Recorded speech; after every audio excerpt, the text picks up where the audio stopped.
அடிப்படையில ஒரு 7 விஷயங்களை தமிழ்நாடு அரசின் சார்பில் 2 பேர் ஆஜராகிறாங்க. தமிழ்நாடு அரசின் சார்பில திரு வில்சன் அவர்கள் மாநிலங்களவை உறுப்பினர், மூத்த வழக்கறிஞர், சீனியர் கவுன்சில். அதே போல அட்வொகேட் ஜெனரல் திரு பி.எஸ். ராமன் அவர்கள் ஆஜராகிறாங்க.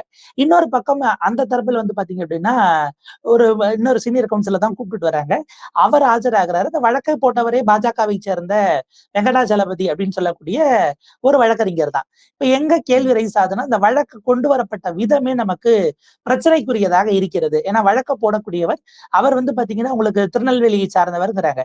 அப்ப அவருக்கான ஜூரிஸ்டிக்ஷன் அப்படிங்கிறது மதுரை உயர்நீதிமன்றம். அவர் அங்க போகாம மதுரை உயர்நீதிமன்றத்துல போகாம சென்னைக்கு அதை எப்படி கொண்டு வந்தாருங்கிற ஒரு கேள்வி ரைஸ் ஆகுது. மதுரை உயர்நீதிமன்றத்துல இன்னைக்கு இப்ப நம்ம வந்து விடுமுறையில இருக்கிறோம், அதனால போல அப்படின்னா, அங்க விடுமுறையில இல்ல, அங்கேயும் வெக்கேஷன் பெஞ்ச் உட்கார்ந்து கொண்டு இருக்கிறது அப்படிங்கிற ஒரு பாயிண்ட் இருக்கு. நீதியரசர் ஜஸ்டிஸ் வேல்முருகன் அவர்களுக்கு உட்கார்ந்துட்டு இருக்காரு. நேற்றைக்கு கூட முன்னாள் கோவை கலெக்டர் அவர்களுக்கு இதெல்லாம் அவங்களுக்கான ஒரு கண்டெம்ட் எல்லாம் ரைஸ் பண்ணி சென்டென்ஸ் கொடுத்திருக்காங்க அப்படிங்கிறத பார்க்க வேண்டி இருக்கிறது. அப்ப அங்க கோர்ட் இருக்கும்போது ஏன் இங்க வராரு அப்படிங்கிற அடுத்த கேள்வி ரைஸ் ஆகுது. அதே போல ஒரு முக்கியத்துவம் வாய்ந்த அவசர வழக்கு அப்படின்னு குறிப்பிடுறாங்க. இந்த தீர்ப்பு கவர்னர் தொடர்பான இந்த தீர்ப்பு கொடுக்கப்பட்டது ஏப்ரல் 8ஆம் தேதி. உங்களுக்கு ஒரு வாரத்துக்குள்ள அவசரம்னா பரவாயில்ல, 2 வாரம் எப்படி 1.5 மாசம் கழிச்சு அவசரம் அப்படின்னு அவருக்கு இப்ப தோணுது. இது ரெஜிஸ்ட்ரிக்குள்ள வந்ததுமே மெட்ராஸ் ஹைகோர்ட்ல அதை நம்பர் பண்ணி இப்படி எடுத்தாங்கிற ஒரு கேள்வி வருது.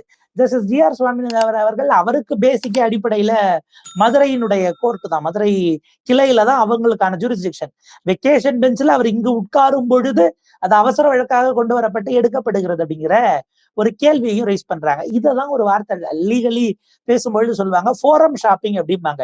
உங்களுக்கு ஒரு விஷயம் எங்க கிடைக்குமோ அந்த இடத்திற்கு போய் அதை பெறுவது அப்படின்னு ஒரு வார்த்தை சொல்லுவாங்க. இன்னும் ஒரு வகையில பார்த்தா கேரவன்ல ஏற்கனவே கடந்த காலத்துல பயன்படுத்தப்பட்ட வார்த்தை பெஞ்ச் பிக்சிங் அப்படிங்கிற ஒரு வார்த்தையை பயன்படுத்தி இருந்தாங்க. மெட்ராஸ் ரிவ்யூல திரு சத்யராஜ் அவர்கள் கூட அடிக்கடி எடுத்து கோட் பண்ணுவாங்க. அப்ப இது ஃபோரம் ஷாப்பிங்கா இல்ல பெஞ்ச் பிக்சிங்கா அப்படிங்கிற சந்தேகம் எங்கு எழுகிறது அப்படின்னா, அரசு தரப்பில் போதுமான நேரம் கொடுக்கப்படாமல் இந்த தடை கொடுக்கப்பட்டிருக்கிறது அப்படிங்கிற இடத்தில் இருந்துதான் இதற்கான வலு சேர்க்கக்கூடியதாக மாறி இருக்கிறதோ அப்படின்னு நம்ம பார்க்க வேண்டியிருக்கிறது. இப்ப ஜஸ்டிஸ் ஜி.ஆர். சுவாமிநாதன் அவர்களின் முன்பாக திரு வில்சன் அவர்கள் பட்டியலிட்ட விஷயங்கள் இருக்கிறது.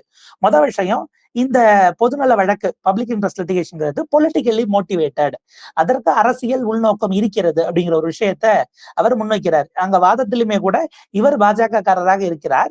இன்றைக்கு பாஜக அதிமுகவோடு கூட்டணியில் இருக்கிறது. மறைந்த செல்வி ஜெயலலிதா அவர்களுடைய பெயரை ஒரு பல்கலைக்கழகத்துக்கு வைக்கிறோம். இவங்களுக்கு இதுல என்ன இப்ப அவசர கதியில் அதை நிறுத்தணும்னு ஒரு விஷயம் வருது அப்படிங்கிற மாதிரியான சில விஷயங்கள் எடுத்தார். பட் அதை தாண்டி ஆளுநருக்கான செய்தி தொடர்பாளர்களை போல பாஜக செயல்பட்டது அப்படிங்கிற இடத்திலிருந்து அவரை டிஃபெண்ட் பண்றதுக்காக இதை போட்டிருக்காங்களா